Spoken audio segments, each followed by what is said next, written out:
Hi everyone, hope you are well और आपकी तैयारी नेक्स्ट अपकमिंग एग्जाम की अच्छी चल रही होगी। इस वीडियो में हम एसएससी सीएचएसएल की जो 2025 में नोटिफिकेशन 3131 पोस्ट के लिए आई है, इसका डिटेल डिस्कशन करेंगे। हम इस वीडियो में ये भी जानेंगे कि इसकी एग्जामिनेशन पैटर्न क्या है और इसमें किस प्रकार सिलेक्शन मिलता है, जॉब प्रोफाइल क्या होती है, कितने दिनों के बाद प्रमोशन मिलती है, सारी डिटेल हम इस वीडियो में कवर करेंगे। इसका नोटिफिकेशन आपको 23/6/2025 को देखने को मिली। वहीं अगर हम बात करें कुछ इंपॉर्टेंट डेट की, तो इसका फॉर्म फिलिंग स्टार्ट डेट 23/6/2025 से लेकर के 18/7/2025 तक इसका लास्ट डेट निर्धारित किया गया है। अगर हम बात करें इसकी फ़ी पेमेंट की, तो 19/7/2025 तक आप इसका पेमेंट करके रजिस्ट्रेशन कर सकते हैं, कंप्लीट अपना प्रोसेस कर सकते हैं। अगर आपकी फॉर्म फिलिंग के समय कोई करेक्शन रिक्वायर्ड है, आप कोई त्रुटि करते हैं फॉर्म फिलिंग के स्टार्ट की डेट के समय में, तो आप विथ चार्जेबल इसको करेक्ट कर सकते हैं। जो इसका विंडो ओपन होगा वो 23/7/2025 से लेकर के 24/7/2025 तक आपका इसका विंडो ओपन होगा। आप इसके बीच में अपनी फॉर्म को करेक्ट कर सकते हैं। जो मैंडेटरी इन्फॉर्मेशन होते हैं उसको छोड़ करके बाकी आप का विंडो इसमें ओपन होती है, वहाँ पर आप करेक्ट कर सकते हैं। अब सबसे इम्पॉर्टेंट है कि इसकी एग्जामिनेशन कब होगी। तो देखिए, जो CHSL की एग्जामिनेशन होती है वो 2 स्टेज में होती है, टायर 1 और टायर 2 में। तो अभी तक जो निर्धारित किया गया है SSC के द्वारा कि टायर 1 का एग्जामिनेशन 8/9/2025 से लेकर के 18/9/2025 तक कंप्लीट कर दी जाएगी।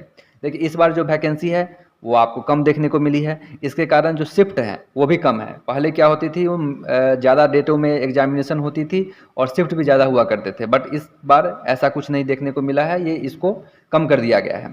वहीं सबसे इम्पोर्टेंट, आप इसके टायर 2 का एग्जामिनेशन देखिए। टायर 2 एग्जामिनेशन आपकी फरवरी से मार्च में होगी। ये करेक्ट करना होगा, ये 2025 लिखा हुआ है SSC के नोटिफिकेशन में, बट ये 2026 होना चाहिए, क्योंकि फरवरी और मार्च अब 2025 में तो आएंगे नहीं, तो ये 2026 है। इसको करेक्ट कर दिया जाएगा SSC के द्वारा अपने वेबसाइट पे। तो टायर 1 और टायर 2 के बीच में अगर हम गैप देखें, तो आपको अराउंड 3 महीने का समय आपको 2025 में और 2 महीने का समय आपको 2026 में देखने को मिलेगा। मतलब टोटल 5 महीने का समय है।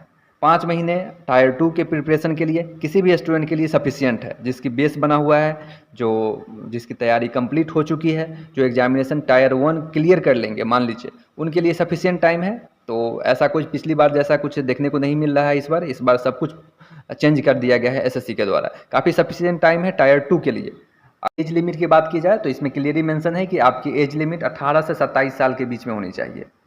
अगर आप 18 से 27 साल के बीच में है एज ऑन 1/1/2026, तो आप इसके लिए एग्ज़ाम के लिए एलिजिबल हो जाते हैं। यहाँ पर क्लियरली मेंशन किया गया है कि आपकी जो डेट ऑफ बर्थ है वो 2/1/1999 से पहले की नहीं होनी चाहिए और 1/1/2008 के बाद की नहीं होनी चाहिए। अब इसके मिनिमम एजुकेशन क्वालिफिकेशन की बात करें तो आप अपने स्क्रीन पर देख सकते हैं, जो डाटा एंट्री ऑपरेटर होते हैं उसके लिए आपकी जो मिनिमम क्वालिफिकेशन है वो 12वीं पास होनी चाहिए किसी भी रिकॉग्नाइज्ड बोर्ड से, जिसमें कि अब मैथमेटिक्स आपका एक सब्जेक्ट होना कंपलसरी है और इसके इक्विवेलेंट आपके पास कोई डिग्री है तो वो भी एलिजिबल होते हैं। अगर हम बात करें LDC का, तो LDC में आपका जो मिनिमम क्वालिफिकेशन है वो 12वीं पास होनी चाहिए किसी भी बोर्ड से लिए। वो भी एजुकेशन क्वालिफिकेशन 1/1/2026 को कंसीडर की जाएगी। ये इंपॉर्टेंट है कि इसमें सिलेक्शन कैसे होंगे। तो देखिए, इसकी एग्जामिनेशन 2 स्टेज में आपको कंडक्ट की जाएगी, टायर 1 में और टायर 2 में।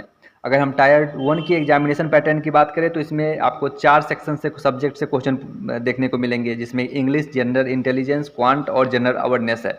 यहाँ पर हर एक क्वेश्चन 2 मार्क्स के आपको देखने को मिलते हैं। 25 क्वेश्चन पूछे जाते हैं और हर एक सब्जेक्ट से 50 मार्क्स के इसके क्वेश्चन होते हैं। तो आप जिसके लिए आपको टोटल टाइम जो दिया जाता है वो 60 मिनट कर दिया जाता है। मतलब 1 घंटे में आपको 100 क्वेश्चन करने हैं 200 मार्क्स की। तो टायर 2 एग्जामिनेशन अब CGL के पैटर्न पर भी इसका कंडक्ट की जा रही है। पहले इसकी पैटर्न अलग थी, बट अब जो है वो CGL के पैटर्न पर ही इसका टायर 2 का एग्जामिनेशन भी कंडक्ट की जाती है, जिसमें कि आपको अलग अलग सेक्शन से क्वेश्चन देखने को मिलते हैं। सबसे पहले जो विंडो ओपन होती है एग्जामिनेशन में वो सेक्शन 1 में ओपन होती है और उसमें आपको मैथमेटिक्स और रीजनिंग, जनरल इंटेलिजेंस आपको देखने को मिलते हैं, जो कि 30-30 क्वेश्चन देखने को मिलेंगे। हर एक क्वेश्चन 3 मार्क के होते हैं। अगर हम बात करें टायर 2 में, तो टायर 2 में आपको 2 नंबर के एक क्वेश्चन देखने को मिलते थे, बट टायर 2 एग्जामिनेशन होते हैं इसमें 3 मार्क्स के एक क्वेश्चन देखने को मिलेंगे। तो टोटल 60 क्वेश्चन देखने को मिलेंगे 180 मार्क्स के। और इसकी सेक्शन 2 पहले विंडो होगी सेक्शन 1, इसके बाद सेक्शन 2 विंडो ओपन होती है, जिसमें कि इंग्लिश लैंग्वेज और जनरल अवेयरनेस आपको देखने को मिलेंगे। यहाँ पर 60 क्वेश्चन 180 मार्क्स ये भी देखने को मिलते हैं। इस दोनों के लिए जो आपको कंबाइंड टाइम दिया जाएगा वो 1 घंटे का दिया जाएगा। इसके बाद आपको सेक्शन नेक्स्ट सेक्शन ओपन होगी, जो इसमें कि कंप्यूटर टेस्ट होती है। वो 15 क्वेश्चन पूछे जाएंगे 3 मार्क्स के, जो कि 45 नंबर के होंगे, और इसके लिए जो टाइम दिया जाएगा वो 15 मिनट का ही दिया जाएगा आपके पास। इसी सीक्वेंस में आपके पेपर ओपन होते हैं, आप टायर 2 पे एग्जामिनेशन देंगे तो स्किल टेस्ट और टाइपिंग टेस्ट का जो एग्जामिनेशन पैटर्न है वो देख सकते हैं। आप अगर क्वालिफाई कर जाते हैं तो आपको स्किल टेस्ट डीईओ के लिए और एलडीसी के लिए अलग अलग कंडक्ट की जाती है, तो वो आपको इसमें पास करना, जो इसकी मिनिमम क्वालिफिकेशन मार्क्स होते हैं वो आपको गेन करना कंपलसरी होता है अगर आप फाइनल सिलेक्शन चाहते हैं तो। देख सकते हैं इसमें 3 ग्रेड के लिए एग्जामिनेशन इस बार कंडक्ट की जाएगी। अगर पहले का एग्जामिनेशन देखा जाए तो ये 4 ग्रेड में एग्जामिनेशन होती थी। एक पीए का एग्जामिनेशन होता था, जिसको कि अब सीजीएल में आपको इसको कन्वर्ट कर दिया गया है। तो 3 ग्रेड को आपको एग्जामिनेशन देखने को मिल रही है। ग्रेड 2 में अगर हम बात करें तो ग्रेड 2 में जो आपकी इनहैंड सैलरी हो जाती है वो करीब आपको 35 से 40 के बीच में आपको इनहैंड सैलरी मिल जाती है, 35 से 40 हज़ार के बीच में।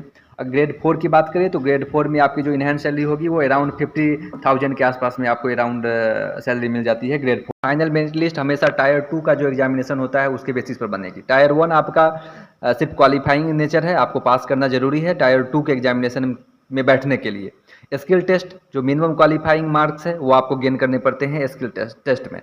तो अगर आप टायर 2 में जितना बढ़िया परफॉर्मेंस कर पाएंगे उसके बेसिस पर ही आपके मेरिट लिस्ट लगेगी। अगर आप मान लीजिए एलडीसी जो लोअर डिवीज़न क्लर्क होती है उसमें आपकी जॉब लग जाती है, तो आप अपर डिवीज़न इसके बाद 8 से या 10 साल के बीच में इसकी इंटरनल एग्जामिनेशन होती है, डिपार्टमेंटल एग्जामिनेशन होती है 8 से 10 साल के बीच में